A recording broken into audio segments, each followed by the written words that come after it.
నమస్తే welcome to our channel నేను పద్మిని ప్రస్తుతంతో పాటు ప్రముఖ ఆధ్యాత్మికవేత్త వాస్తు జ్యోతిష పండితులు లలిత ఉపాసకులు వాస్తు జ్యోతిష శిక్షణ నిపుణులు బ్రహ్మశ్రీ నానాజీ పట్నాయక్ గారు మనతో పాటు ఉన్నారు మాట్లాడదాం సార్. నమస్తే సార్. శ్రీమాత్రే నమః.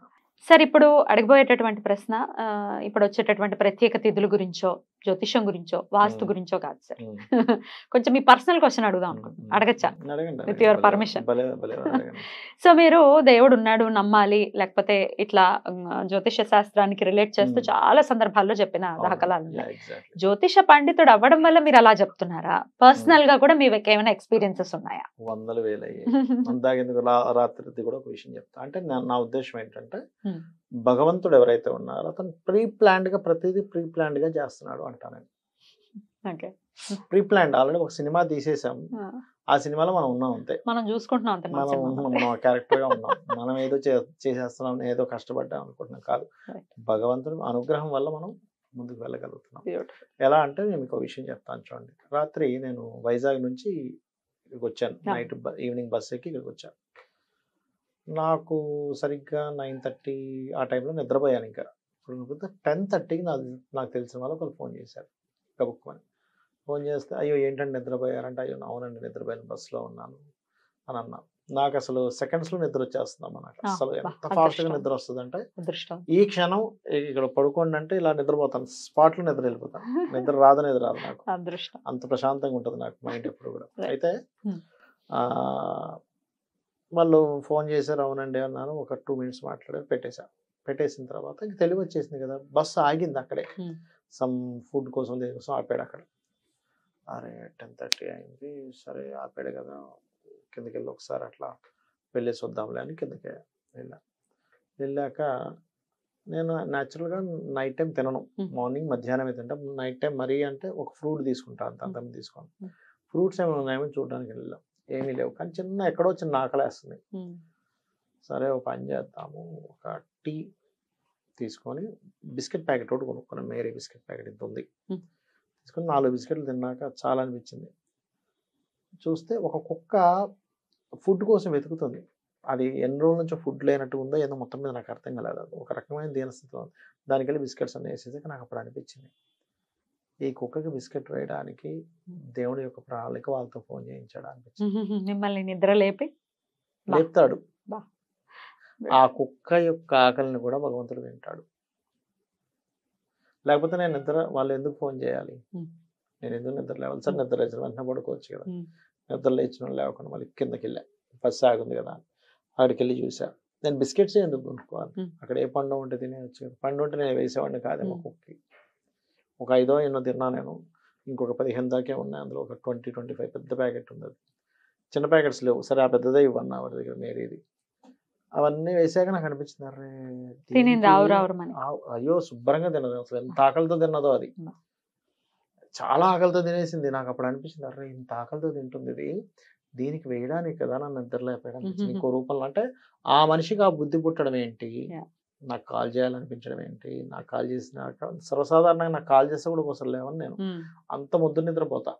అసలు కాల్ వస్తూనే ఉంటే నేను లేవను, అంత ముద్దు నిద్ర వస్తుంది నాకు.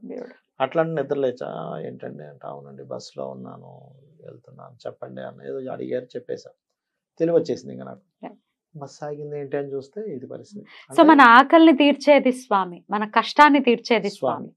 నమ్మకాన్ని ఎలా సార్ అంటే గట్టిగా ఆయన పాదాలను పట్టుకోవాలి, బాగా తొణికిసలాడిపోతూ ఉంటాం, పక్కకి వెళ్ళిపోతుంటుంది, దేవుడు లేదు ఏం లేదు ఎన్ని చేసినా ఏమీ లేదు అనేది కలి ప్రభావం చేత వస్తుంది. అలాంటి నమ్మకం స్వామి పాదాల మీద నిశ్చలంగా ఉండాలంటే ఏం చేయాలి?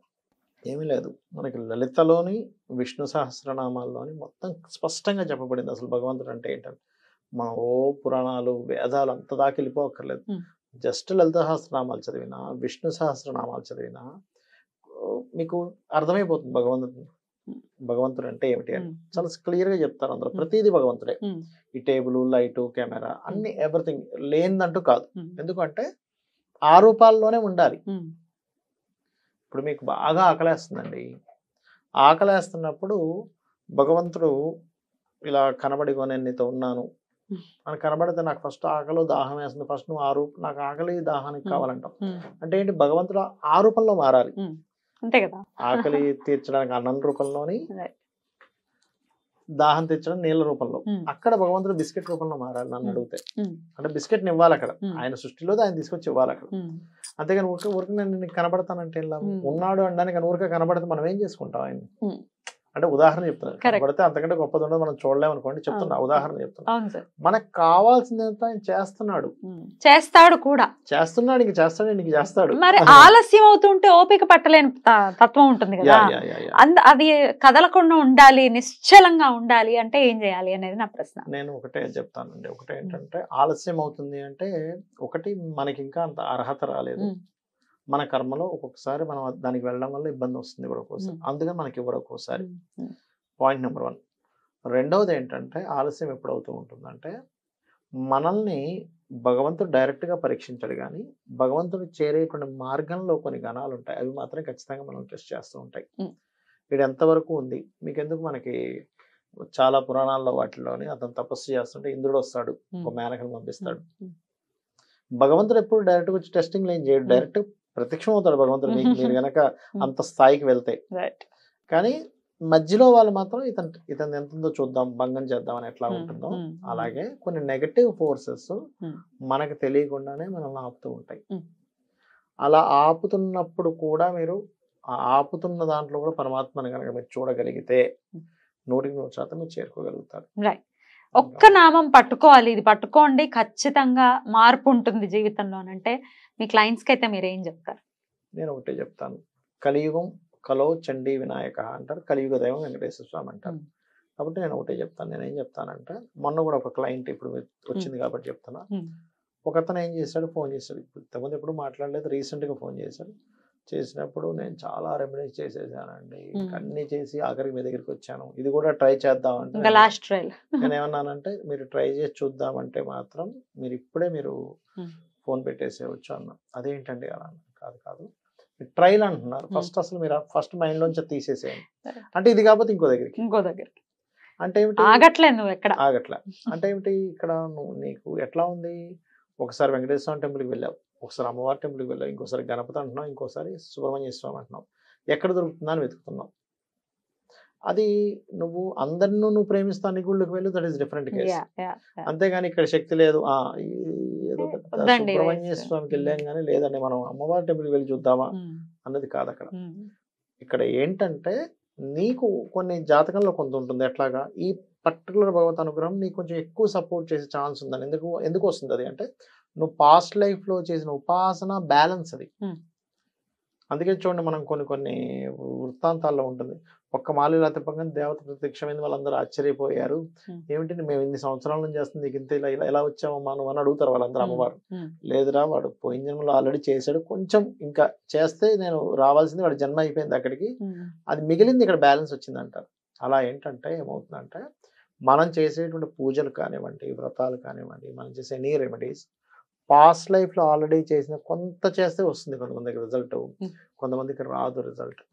అది మెయిన్ గా. అయితే అతను అలా అనగా నేను ఏమన్నానంటే, మీరు కంప్లీట్ గా ఇది చేస్తాను, ఇది భగవత్ సంబంధించినటువంటి, దీనికి ఇంకొక ఇది లేదు, ఇది నేను చేసినా ఇవ్వకపోతే నా మంచికే భగవంతుడు ఇవ్వలేదు అని అనుకుని అలాగే ఉండగలిగితేనే మీరు ఇది చెయ్యండి, అదర్వైజ్ మీరు చెయ్యకండి అని చెప్పారు, చాలా స్పష్టంగా చెప్పేశారు.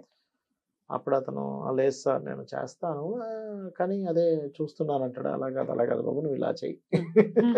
అంటే మేము ఏమవుతుందంటే, మన మనము సబ్ కాన్షియస్ మైండ్కి ఒక విషయాన్ని చెప్తున్నాం, చెప్పినప్పుడు అదేం చేస్తుందంటే, మీరు ఎంత పర్ఫెక్ట్గా చెప్తున్నారని తీసుకుంటుంది. నేను ఇది చేస్తున్నాను, అమ్మవారి పాదాలు పట్టుకున్నాను, నాకు అవుతుంది, నాకు అమ్మే చూసుకుంటుంది, నమ్మకం ఉంచాలి. అంటే అది ఎలా ఉంటుందంటే, చంటి పిల్లవాడు ఒళ్ళో పిల్లవాడు ఉంటారు చూసారా, ఆ పిల్లవాడు నాకు అమ్మ పొద్దున్నే లేచిన తర్వాత బ్రష్ చేయిస్తుందో లేదో, స్నానం పెడుతుందో లేదో, పాలు పెడుతుందో లేదో అని అనుకుంటాడు. అసలు అనుకుంటే ఎంత నవ్వుకుంటాం, ఎంత హాస్యాస్పదంగా ఉంటుంది. అంతే కదా, కూడా అలాంటిదే. మనం కూడా ఏంటంటే, ఈ విశ్వం, ఈ ప్రకృతి అనేటువంటి అమ్మవారి ఒళ్ళో మనం ఉన్నాము, అమ్మవారు ఉందా లేదా, అమ్మ ఉందా లేదా, ఇది నిజంగా అవుతుందా లేదా, కష్టం తీరుస్తుందా లేదా, ఇలాంటివన్నీ అనుకుంటున్నాం. మన పని మనం చేసుకుంటూ కష్టపడుతూ చక్కగా మన ధర్మం మనం చేసుకుంటూ అమ్మవారి పాదాలు పట్టుకుంటూ వెళ్తే అమ్మవారే మొత్తం చూసుకుంటుంది, సమస్య లేదు. ఇంకా అందులో సెకండ్ థాట్ అనేది లేదు. ఈ వేదం ఒకటే మాట చెప్తుంది, మీకు రెండోది ఏదో ఉంది అన్నప్పుడు భయం మొదలవుతుంది.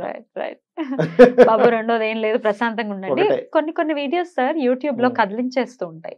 ఒక పెద్ద ఆవిడ, చిన్న చెప్పచ్చా, ఒక పెద్ద ఆవిడ మొత్తం ఒక 20 మంది వరకు ఉన్నారు. ఆవిడ సంతానం, అంటే సంతానం ఒక కొంతమంది ఉంటే మనవలు, ముని మనవలు అందరూ వదిలేశారు. ఎవరు లేరు, ఒక్కతే ఉంటుంది. భర్త కూడా చనిపోతే ఒక చిన్న ఇంట్లో ఉంటుంది. ఆవిడ ఎవరో ఇంటర్వ్యూ చేస్తూ ఉంటే చూసాను అనమాట. ఆవిడ ఎంత ఇన్స్పైర్ చేసిందంటే, ఏమీ లేకపోయినా ఆవిడ చేసే డైలీ రొటీన్ ఏంటంటే డైలీ భగవత్ ఆరాధన చేస్తాం. నన్ను ఇంత దూరం చేసావు, నేను నీకు పూజ చేయడం ఏంటి అన్న మాట ఆవిడ నోట్లో నుంచి రాలా. ప్రతిరోజు ఆవిడకున్న దాంట్లో ఒక అరటిపండు తీసుకెళ్లి గుడికి వెళ్ళి నైవేద్యం పెట్టి అదే తింటున్నట్ట. ఇది కదా జీవన విధానం అంటే. కష్టం ఇచ్చాడని వదిలేస్తే ఇప్పుడు అసలు చాలా దూరం అయిపోయారంటే ఎలా ఉంటుందంటే, ఒక జర్నీ అండి ఇది.